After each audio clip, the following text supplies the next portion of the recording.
Romantic poet William Wordsworth की जिस poem को आज हम पढ़ने जा रहे हैं वह पोएम बहुत ही खूबसूरत है और बहुत ही इमोशनल है। इस पोएम का नाम है वी आर 7। पोएम को शुरू करने से पहले आइए इसके बारे में कुछ जरूरी बातें पता कर लेते हैं।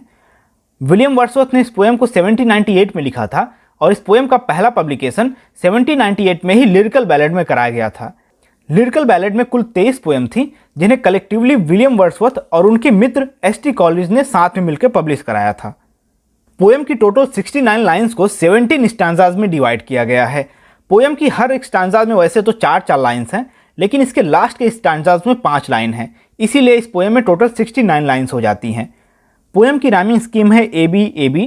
अगर हम पोएम की थीम की बात करें तो उसमें कई सारी थीम्स निकल के आती हैं, जैसे childhood innocence versus adult understanding, या नेचर ऑफ डेथ, या फिर फैमिली बॉन्ड। इस पोएम में पोएट वर्ड्सवर्थ एक नन्ही सी बच्ची से बहस करते हुए दिखाई देते हैं। वह बच्ची यह मानती है कि उसके कुल 7 भाई बहन में से जो उसका एक भाई और उसकी एक बहन की मृत्यु हो चुकी है, उनको भी उसके परिवार के सदस्यों में गिना जाए। इस पोएम में विलियम वर्ड्सवर्थ का तर्क और उस लड़की की भावना, इन दोनों के बीच में लड़ाई दिखाई गई है। पोएट बार बार उस लड़की से पूछते हैं कि तुम कितने भाई बहन हो, और वो लड़की बार बार कहती है कि हम 7 भाई बहन हैं। वो लड़की कभी मानने को तैयार नहीं होती कि जो उसके भाई बहन मर चुके हैं उनको इस फैमिली का हिस्सा न माना जाए।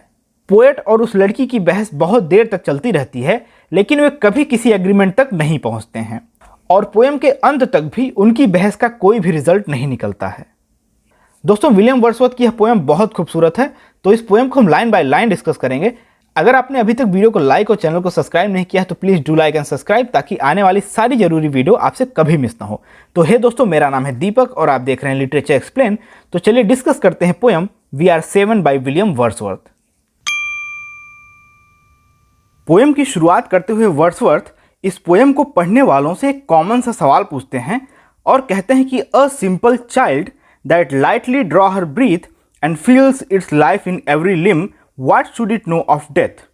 A simple child, एक सामान्य सी बच्ची, that lightly draw her breath, जो हल्की हल्की सांसें लेती है, यानी कि अभी वो बच्ची बहुत छोटी है, बहुत मासूम है, and feels its life in every limb, जिसके अंग अंग में जीवन का वास हो। What should it know of death? क्या इतनी छोटी सी बच्ची को मृत्यु के बारे में कुछ पता भी होगा? क्या इतनी नन्ही बच्ची को यह पता भी होगा कि मौत क्या होती है? आगे पोएट कहते हैं कि I met a little cottage girl. I met, मैं मिला, अ लिटिल कॉटेज गर्ल, एक झोपड़ी में रहने वाली छोटी सी बच्ची से।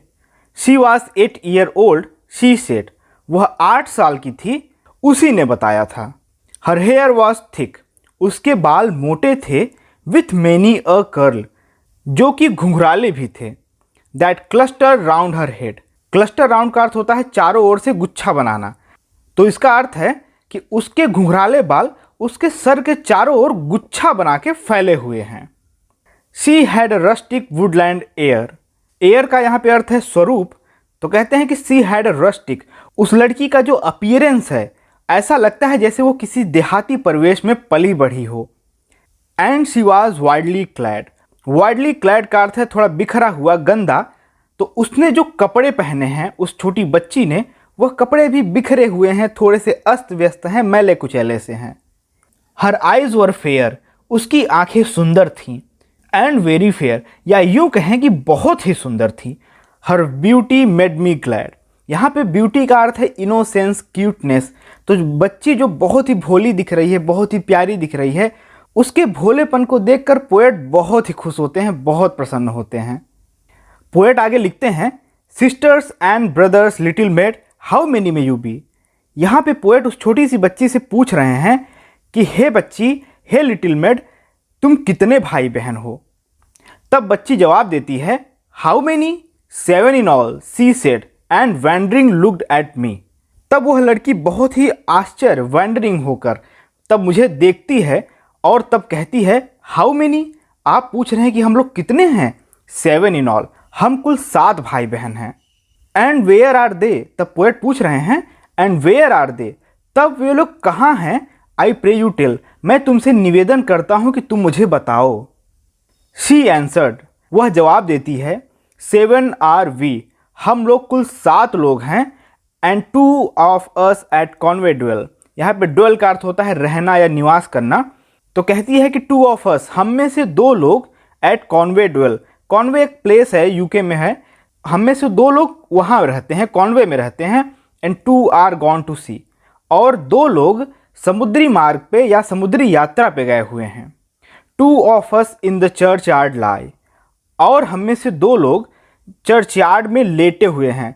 ईसाई लोग जब उनका कोई रिलेटिव, जान पहचान का जब कोई मर जाता है तो चर्च यार्ड में ले जाकर वहाँ पे दफनाते हैं उनको।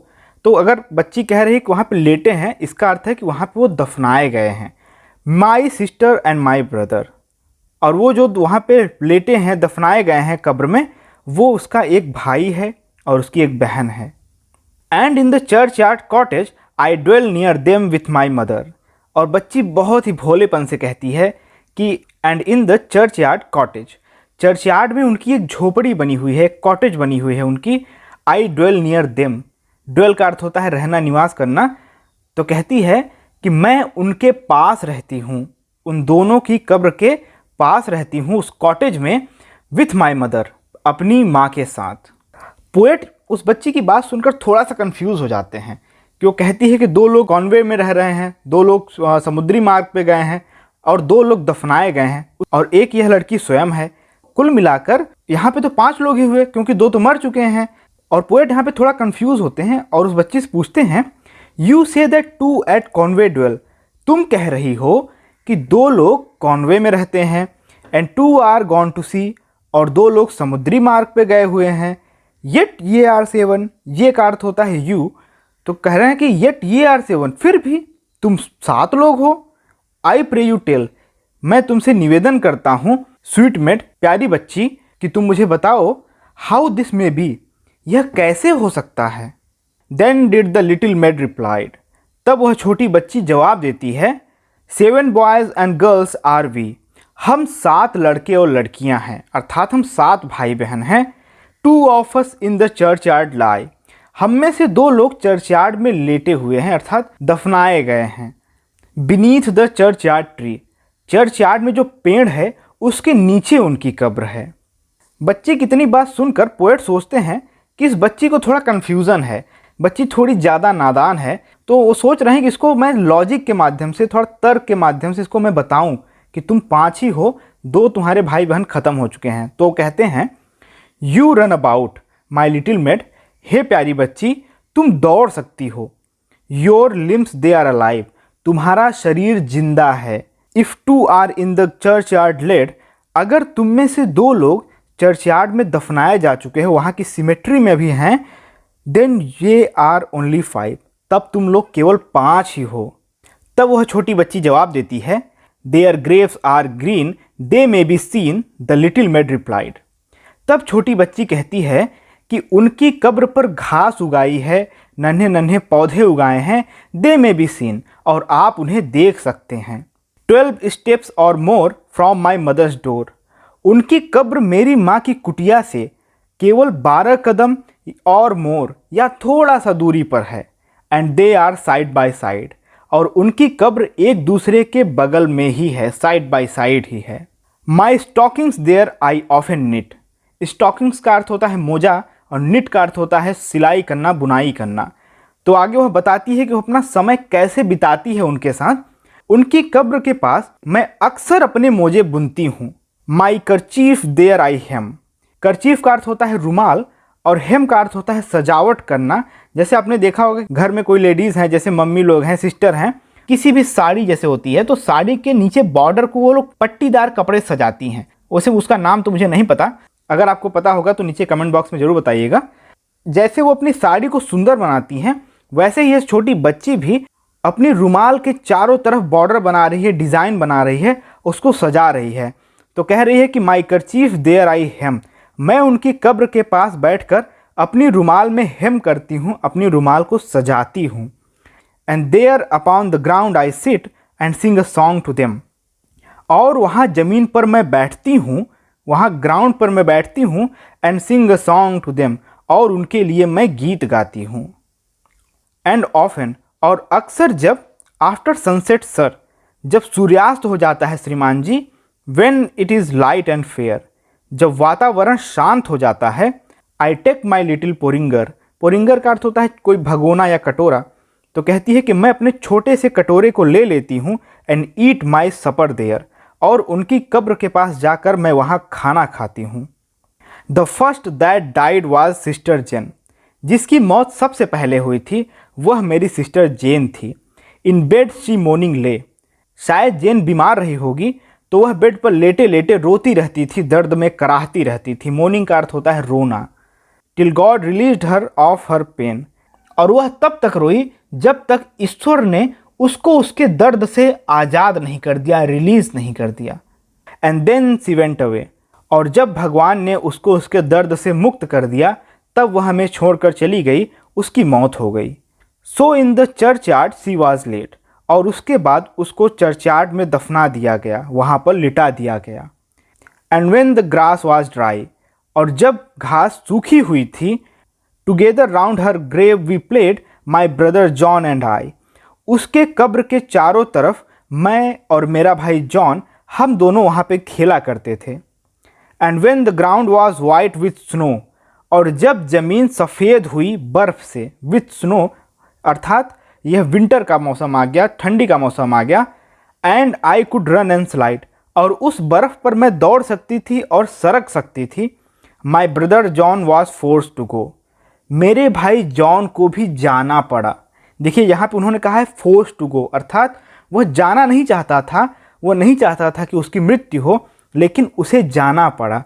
And he lies by her side, और उसे भी जेन के बगल में लिटा दिया गया, अर्थात उसकी भी कब्र जेन के बगल में बना दी गई। जब लड़की ने इतनी सारी बातें बोल ली उसके बाद वह शांत हो गई। तब पोएट उससे फिर पूछते हैं, how many are you then, said I. मैंने उस छोटी बच्ची से पूछा कि how many are you then, अब तुम लोग कितने लोग हो। If they two are in heaven, यदि तुम में से 2 लोग स्वर्ग चले गए हो तब। Quick was the little mad replied, तब उस लड़की ने बहुत ही जल्दी से जवाब दिया, ओ मास्टर, हे श्रीमान जी, वी आर 7, हम 7 लोग हैं। लड़की की बात सुनकर पोएट थोड़ा सा चौंक जाते हैं और कहते हैं, बट दे आर डेड, वे मर चुके हैं। दोज 2 आर डेड, तुम में से 2 लोग मर चुके हैं। Their spirit are in heaven, उनकी आत्मा आप स्वर्ग में है बच्ची। ट्वाइस थ्रोविंग वर्ड्स अवे, लेकिन इतनी बात कहते हुए अचानक से वर्ड्सवर्थ के दिमाग में आता है कि जो इतनी बातें उस बच्ची को समझा रहे हैं, इतना तर्क दे रहे हैं, ये सारी बातें व्यर्थ जा रही हैं, क्योंकि वो छोटी बच्ची बहुत ही नादान है, बहुत मासूम है। तो सोचते हैं, for still the little mad will have her will, मैं कितना भी उसको समझा लूँगा लेकिन उस बच्ची का विल, उसकी दृढ़ इच्छा, उसकी दृढ़ शक्ति जो है वह अडिग रहेगी, वह अपनी बात से मुकरेगी नहीं।